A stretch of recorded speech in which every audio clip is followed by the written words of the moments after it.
بسم اللہ الرحمن الرحیم الحمد للہ رب العالمین والعاقبۃ للمتقین والصلاة والسلام علی خیر خلقہ محمد وآلہ واصحابہ اجمعین۔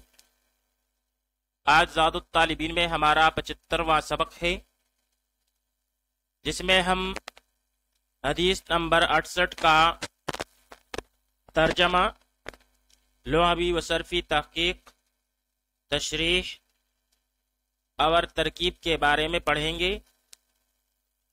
حدیث نمبر 68 ہے تحفۃ المؤمن الموت۔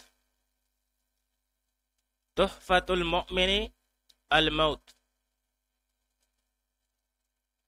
تحفۃ المؤمن، مؤمن کا تحفہ، الموت، موت ہے۔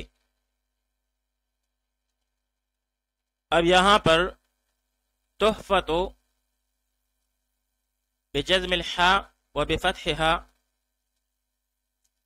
بمعنی ہدیہ، قیمتی چیز، یا ہر وہ چیز جو بطور مہربانی پیش کی جائے، اور اس کی جمع جو ہے وہ تحفن آتی ہے، تحفن۔ الموت یہ مصدر ہے باب نصر ینصرو سے، جیسے مات یموت موتن بمعنی مرنا۔ پھر جو موت قتل سے واقع ہو اسے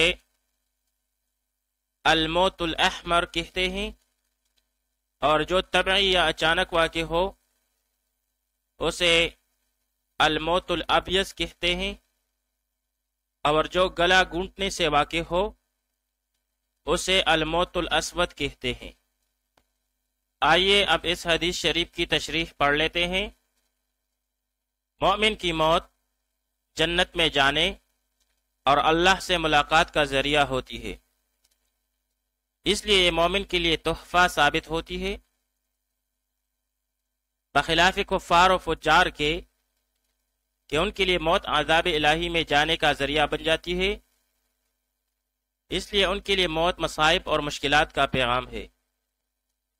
پھر اگر نیک مسلمان ہے تو اس کے لیے موت کی مثال ایسی ہوتی ہے جس طرح آٹے سے بال نکال لیا، اور گناہگار کی موت ایسی ہوتی ہے جس طرح خاردار تار یعنی کانٹوں والی تار سے کوئی چیز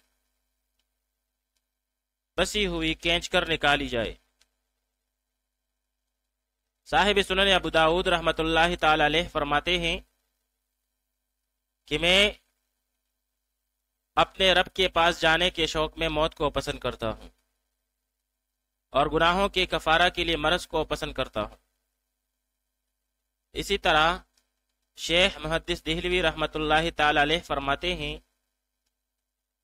کہ موت کے ذریعے مومن خدا کی نعمت و کرم اور اس کی جنت میں پہنچ جاتا ہے، اور دنیا کی مشقتوں اور سختیوں سے اس کو چھٹکارا مل جاتا ہے۔